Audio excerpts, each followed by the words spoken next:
बिस्मिल्लाहिर्रहमानिर्रहीम। हज़रत बीबी आमना अलैहिस्सलाम बिनते वहाब।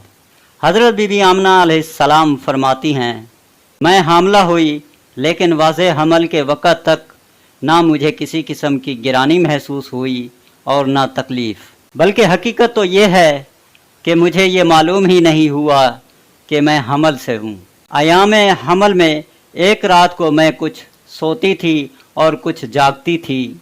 एक फरिश्ता आया और कहने लगा कि आया तुझको मालूम है कि तू इस कौम के सरदार और नबी सल्लल्लाहु अलैहि वसल्लम का बार अपने शकम में उठाए हुए है। इतना कहकर फरिश्ता चला गया। जब वाज़े हमल का वक़्त करीब आया तो वो फरिश्ता फिर नमूदार हुआ और कहने लगा, जब ये बच्चा पैदा हो ये कहना कि मैं हर फासिद के शर से इसको खुदाए वाहदा यकता की पनाह में देती हूँ और इसका नाम मोहम्मद सल्लल्लाहु अलैहि वसल्लम रखना।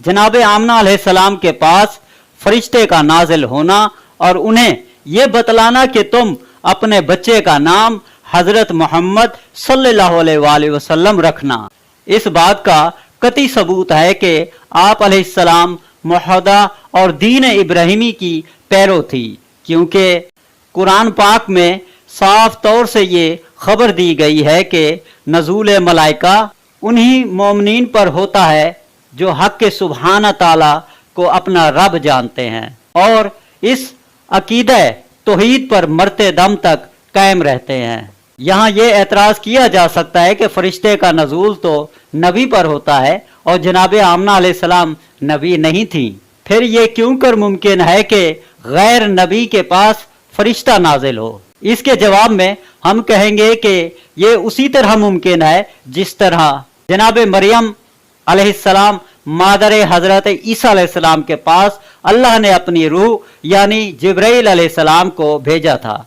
हालांकि जनाब मरियम अलैहिस्सलाम नबी नहीं थी।